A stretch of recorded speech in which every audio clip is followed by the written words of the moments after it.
Special ವ್ಯಕ್ತಿ ಕಡೆಯಿಂದ ಸಿಕ್ತು ಗಿಫ್ಟ್. ಇದನ್ನ ಅನ್ಬಾಕ್ಸ್ ಮಾಡಕ್ಕಿಂತ ಮುಂಚೆನೆ ಇಷ್ಟೊಂದು ಖುಷಿ. ಹಲೋ ನಮಸ್ತೆ. ಇವತ್ತು ನಾನು ಬೆಳಗ್ಗೆ ಎದ್ದಿದ್ದೆ 7 ಗಂಟೆ ಆಗಕ್ಕಿಂತ ಮುಂಚೆ. ಇಷ್ಟು ಬೇಗ ಎದ್ದಿದ್ದೀನಿ ಅನ್ನೋ ಖುಷಿಗೆ ನಾನು ಕಂದಾಮು ತಗೊಂಡು ನಮ್ಮ ಅಮ್ಮನ್ ಕೆಲ್ಸಕ್ಕೆ ಬಿಡೋಣ ಅಂತ ಹೋದೆ. ಕೆಲ್ಸಕ್ಕೆ ಬಿಟ್ಟು ಮನೆ ಕಡೆ ಬರೋ ಸಂದರ್ಭದಲ್ಲಿ ಈ ಪುಟಾಣಿ ನಾಯಿ ಮರಿಗಳನ್ನ ಈ ರೋಡಲ್ಲಿ ನೋಡ್ದೆ.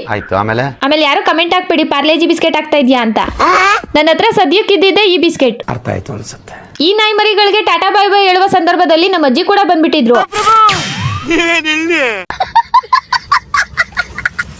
ನಮ್ಮ ಅಜ್ಜಿ ನನ್ನ ನೋಡಕ್ ಬಂದವ್ರೆ ಅಂತ ಅನ್ಕೊಳ್ಳೋದು ನನ್ನ ಭ್ರಮೆ ಅಷ್ಟೇ. ಯಾಕಂದ್ರೆ ಮನೆಗ್ ಬಂದಾಗ್ಲೇ ಗೊತ್ತಾಗಿದ್ದು ನಮ್ಮ ಅಜ್ಜಿ ನೋಡಕ್ ಬಂದಿರೋದು ನನ್ನನ್ನಲ್ಲ ನಮ್ಮ ಅಮ್ಮನ್ನ ಅಂತ.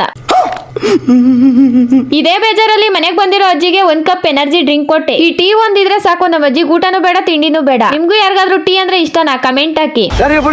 ಇವತ್ತಿನ ಟಿಫನ್ ಟೊಮೆಟೊ ಬಾತ್ ತಿಂದು 1 ಕಾಲ್ ಬಂತು ಅಂತ ಪಟ್ಪಟ ಅಂತ ಹೋದೆ. ಸ್ಪೆಷಲ್ ವ್ಯಕ್ತಿ ಕಡೆಯಿಂದ ಒಂದು ಗಿಫ್ಟ್ ಬಂದ್ಬಿಟ್ಟಿತ್ತು.